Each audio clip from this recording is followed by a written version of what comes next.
जी, तो नेक्स्ट हमारे पास जो क्वेश्चन नंबर 12 है, इसको हम सॉल्व आउट करने जा रहे हैं। क्वेश्चन नंबर 11 बहुत ईज़ी है, वो बिल्कुल क्वेश्चन नंबर 10 की तरह है, इसलिए मैंने सॉल्व नहीं किया क्योंकि टाइम की भी कमी है और उम्मीद है कि आपको समझ भी बहुत अच्छी तरह आई है।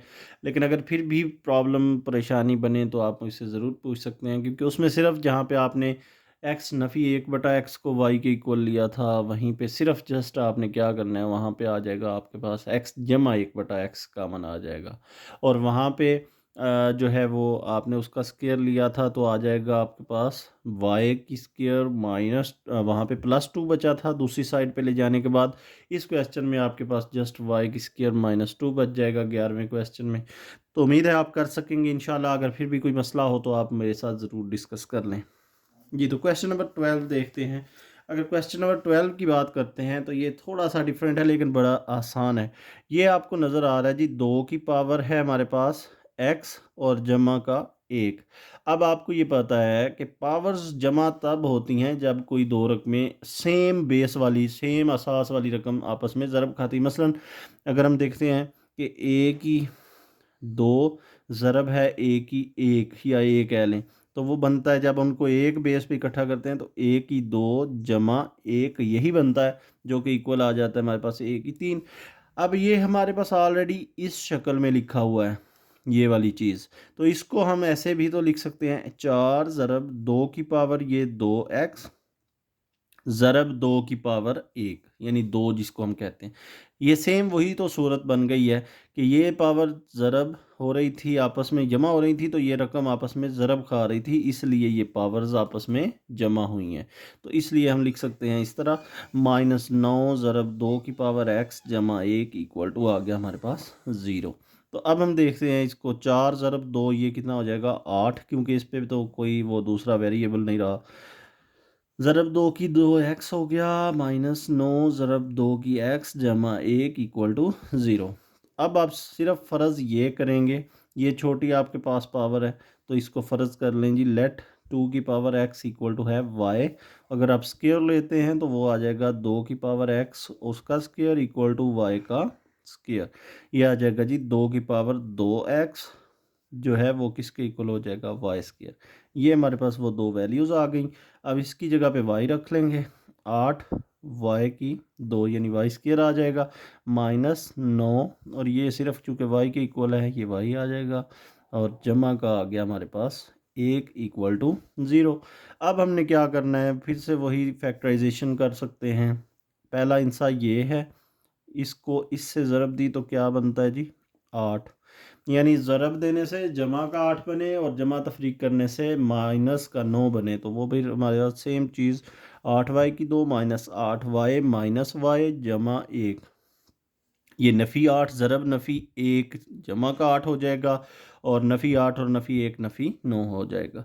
अब हम क्या करते हैं, इन दोनों में से कॉमन लेते हैं, वो 8y ही आएगा, y -1 अंदर बचेगा, नफ़ी 1 कॉमन तो y नफ़ी 1 अंदर बच जाएगा। यहाँ पे क्योंकि माइनस बाहर आया तो ये जमा नफ़ी नफ़ी हो जाएगा।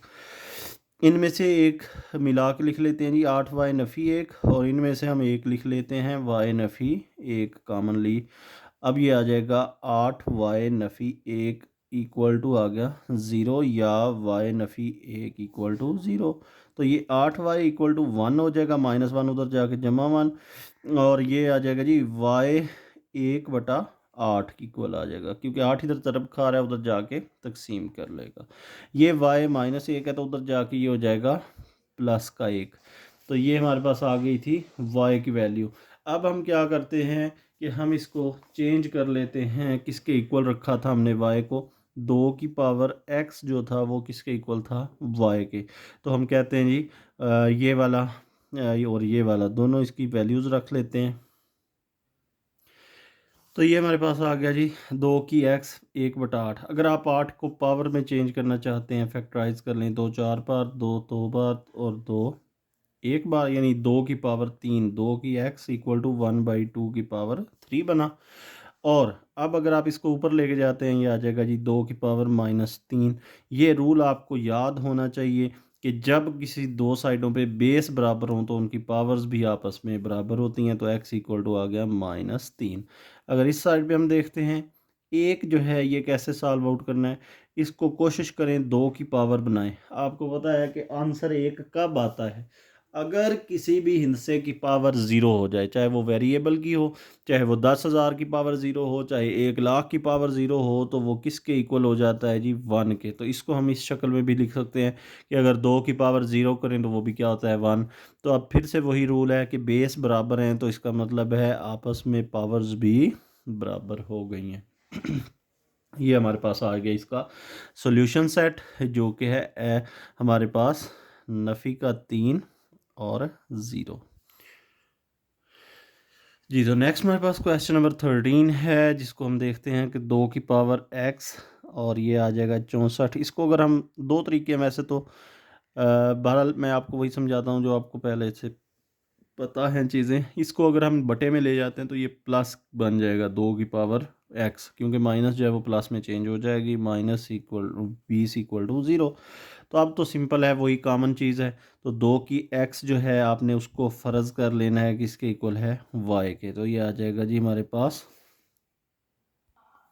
y जो है यहाँ पे आ जाएगा y जमा 64 बटा y हो गया, माइनस का 20 इक्वल टू 0। तो पूरी इक्वेशन को y से ज़रब दे दें, क्योंकि ये बन जाएगा y की 2 जमा 64 y, यहाँ पे भी और यहाँ पे भी है, ये तो y की 2 हो गया, माइनस 20 ज़रब y करते हैं तो ये आ जाएगा, y से y ख़त्म हो गया, ये आ जाएगा y की 2 माइनस 20y जमा 64 इक्वल टू 0।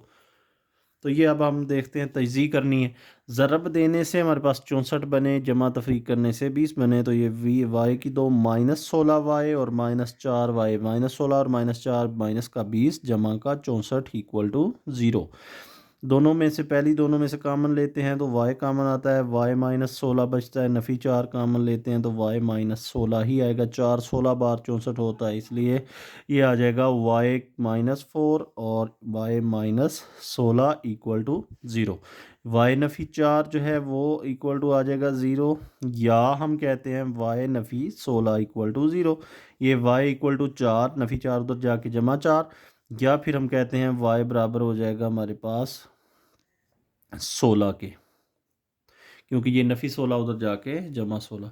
अब हमारे पास 2 की पावर x था y के इक्वल, इसलिए हम कहते हैं y की कीमत रखें जी 2 की x इक्वल टू ये आ जाएगा 4, और दूसरी साइड पे भी हम देखते हैं वो क्या बनता है, 2 की x इक्वल टू 16। अब हम इसे 2 की बेस बनाते हैं, 2 की 2 जो होता है वो इक्वल टू होता है जी 2 की x इक्वल टू 2 की 2 होता है 4। इसी तरह अगर हम 2 की x और 16 की फैक्टराइजेशन कर लें, वैसे तो 2 की 4 होता है, लेकिन अगर आप गलती से बचना चाहते हैं तो करके देख लें ताकि गलती का इम्कान ना रहे। तो ये बनता है 2 की पावर 4, ये 1 2 3 और 4। अब जब मैंने पहला रूल आपको पिछला बताया कि जब बेस बराबर हों तो उनकी पावर्स आपस में बराबर होती हैं, यानी x इक्वल टू फिर किसके आ गया, इस 2 के, और इधर x इक्वल टू आ गया ऊपर 4 के। तो ये हमारे पास सॉल्यूशन सेट बनता है कि क्या आ जाएगा, 2 और 4। उम्मीद करता हूँ कि आपको बहुत अच्छी तरह से समझ आ रही है। कोई मसला परेशानी कन्फ्यूजन है तो ज़रूर अपनी राय से आप मुझे कमेंट्स में आगाह करें। जी, तो हमारे पास क्वेश्चन नंबर 13, सॉरी वो जो हमने लास्ट टाइम पे किया वो क्वेश्चन नंबर 14 था शायद, गलती से नंबरिंग चेंज हो गई। बहरहाल क्वेश्चन नंबर 13 जो है ये सेम क्वेश्चन नंबर 12 की तरह ही है। इसमें भी पहले इसको सारी इक्वेशन को एक साइड पे ले आए, 3 की पावर 2x, और उसके बाद हमारे पास आ रहा है जमा 2 माइनस 12 3 की पावर x, और ये आ जाएगा हमारे पास नफ़ी का 3 है तो इधर आ जाएगा, ये क्या हो जाएगा जी, जमा 3 इक्वल टू 0। ये भी सेम फिर उसी शक्ल में इसको लिखेंगे कि 3 की पावर 2x ज़रब 3 की पावर 2, क्योंकि पावर्स तभी जमा होती हैं जब सेम बेस वाली दो रकमें आपस में ज़रब खा रही थी। तो इसको हमने उसी शक्ल में लिख लिया, माइनस 12 ज़रब 3 की पावर x जमा का 3 इक्वल टू 0। अब हमारे पास ये छोटी पावर वाली है तो 3 लेट कर लें आपके, 3 की power x equal to y है, तो दोनों साइडों पे स्क्वायर ले लें तो ये आ जाएगा 3 की 2x इक्वल टू आ जाएगा y का स्क्वायर। ये मैं थोड़ा तेज़ी से इसलिए कर रहा हूँ कि पिछला जो क्वेश्चन था वो सेम ही था, क्वेश्चन नंबर 12। तो ये हमारे पास इक्वेशन में वैल्यूज़ पुट कर लें। यहाँ पे 3 जो है वो हमारे पास 3 की 2x जो है वो किसके इक्वल था, y की 2। 3 3 बार कितना हो गया, 9। और यहाँ पे इसकी जगह पे क्या आ गया हमारे पास, y की 2 माइनस 12, इसकी जगह पे y आ जाएगा, जमा 3 इक्वल टू 0। अब 9 3 बार हमारे पास क्या होता है जी, 27। तो यानी कि ज़रब करने से 27 बने और जमा तफरीक करने से 12 बने। तो ये तो सेम है, 9y की 2 माइनस 9y और माइनस 3y, ये नफ़ी 9 और नफ़ी 3 नफ़ी 12, ये आ गया यहाँ पे जमा का 3 इक्वल टू 0। दो रकमों में से कामन ले लें, 9y कामन, अंदर y रह गया और माइनस 1, यानी इस पूरी जगह 1 रह गया। नफ़ी का 3, अब अंदर आएगा y, क्योंकि बाहर नफ़ी कामन आया इसलिए अंदर वाली अलामत चेंज, और ये आ जाएगा y नफ़ी 1 इक्वल टू 0। इसको और इसको मिलाएं, 9y नफ़ी 3 और y नफ़ी 1, इनमें से एक लिखना होता है हमने, तो ये आ गया इक्वल टू 0। 9y नफ़ी 3 इक्वल टू 0 या y नफ़ी 1 इक्वल टू 0। 9y जो है वो किसके इक्वल आ जाएगा जी, 3 के, और y इज़ इक्वल टू आ जाएगा 3/9 के, जो कि आ जाएगा y इज़ इक्वल टू 3 एक बार 3, 3 3 बार 9, तो 1/3। इधर तो simple y is equal to आ जाएगा 1 के। तो हमें पता है कि हमने y को किसके इक्वल रखा था, 3 की x, तो हम कहते हैं जी 3 की x इक्वल टू आ गया किसके, 1/3। हम बेस सेम करना चाहते हैं। अब 3 यहाँ बटे में कुछ ना हो, 3 की पावर तो क्या होता है जी 1, और ऊपर जाके ये बन जाएगा 3 की पावर नफ़ी 1, यहाँ पे आ गया 3 की x। तो बेस सेम है तो पावर्स भी सेम, x इक्वल टू -1 हो जाएगा। इस साइड पे अगर 3 की पावर x इक्वल टू 1 है, तो ये तो सेम वही है कि 3 की पावर 0 करें, वो किसके इक्वल हो जाएगा आपके पास 1, क्योंकि जिस भी हिंदसे की पावर जो है वो 0, वो क्या होगा 1। तो अब 3 3 के बराबर है बेस, तो इसलिए x इज इक्वल टू हमारे पास आ जाएगा 0 के। सॉरी, जो हमसे क्वेश्चन की नंबरिंग ऊपर नीचे हो गई। बहरहाल उम्मीद है आपको बहुत अच्छी तरह से समझ आ रही है जी।